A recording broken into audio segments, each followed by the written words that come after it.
Morning all. All right, so one game tonight in the NHL. It may very well be the final game of the season, and we'll see how things go between Florida and the Vegas Golden Knights. It starts at 8 o'clock Eastern, 5 o'clock Pacific. For Vegas, they just have to win. They just got to go out there, play their game, and win. And for Florida, they need to start the road to 3 in a row. They're hoping this is the first of 2 games they're going to be playing in Vegas while they're down and it's an elimination game. Now, Florida's been in this situation before in the playoffs, of course, against Boston. This does feel different. It does feel like Vegas is a different beast than Boston was. Boston, there was a fragility to that 3-1 series lead with Boston that I don't feel is there with the Vegas 3-1 series lead, but we shall see. So for Florida, Bobrovsky's overall save percentage, 924. It's sitting at, I believe, 875 in this final.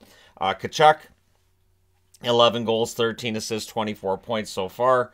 If there's anybody who's going to pull off some heroics for Florida tonight, it would have to be Tkachuk. So he has to A, stay out of the box, and B, he's got to pot a goal or two.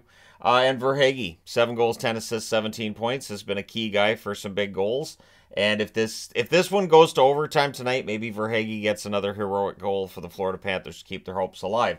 Now, Vegas doesn't want that. They don't want any kind of hopes being left alive. So, Adin Hill, a 934 save percentage for him.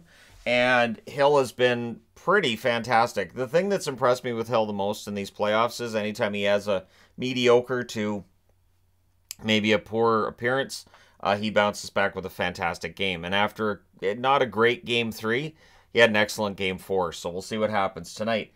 Eichel, 6 goals, 17 assists, 23 points. I do think he's playing hurt. I think that's why he hasn't had goals lately, and I think we'll find out once the playoffs are done.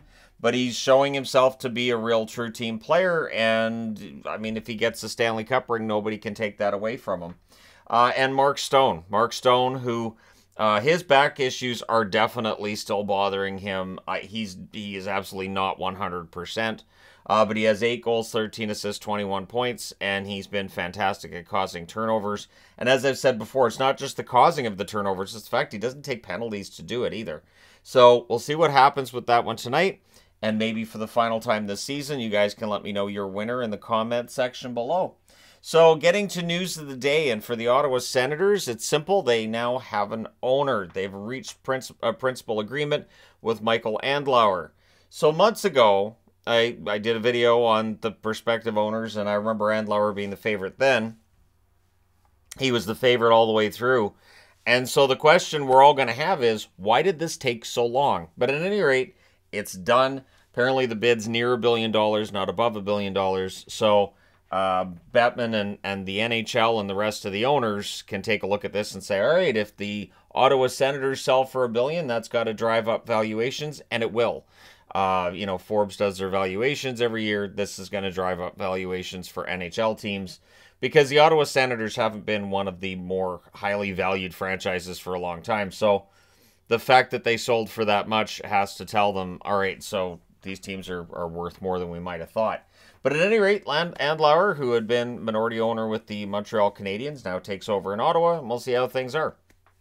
There's always that balance between an owner being willing to spend money, how much they want control over what happens with the team on the ice, and all that fun stuff. We have no idea how Andlauer is going to lean. But yeah, it sounds like it's a real hockey person that's taking over as the owner, and that's a key thing too. So, Quebec Remparts news out of the queue today.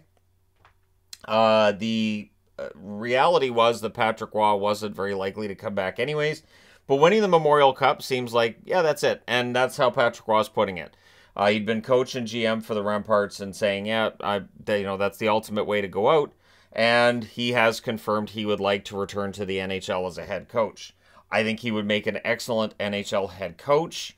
And so we'll see if that happens. There's still an opening or two out there, so we'll see. Also leaving the team president, Jacques Tanguay, leaving with Patrick Roy. So for the Remparts, we'll see who they hire and who they bring in to keep the ship, steady and keep going.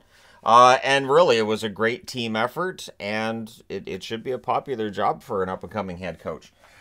So also today, and just being reported by the Philadelphia Flyers, they continue to go through the ranks of American broadcasters and pluck guys out. So there's going to be some hirings for American broadcasts this year. Patrick Sharp has been hired by the Philadelphia Flyers as special advisor to hockey operations. So Sharp, of course, who'd been working with ESPN.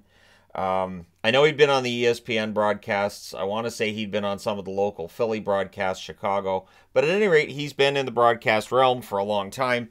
And now he's in the Philadelphia Flyers along with Keith Jones. So, again, the Philadelphia Flyers, clearly with an eye to picking up former broadcasters, or current broadcasters in this case. And so, yeah, all the best to Sharp, all the best to the Flyers. They are definitely, making changes in Philly, a lot of them, and we'll see how it translates to results on the ice and how it translates this summer. Are they going to be aggressive this summer beyond just, the Provorov trade, the rumored availability of Carter Hart? And are they going to be looking to just, go into a full rebuild mode, or are they going to be looking to, just have a big roster turnover and maybe make a drive towards the playoffs as soon as possible? Let me know your thoughts in the comment section below. As always, don't forget to hit like and subscribe if you're browsing your way through. You just happened upon this video. Thank you guys so much for watching, for all your support. I will talk to you again soon.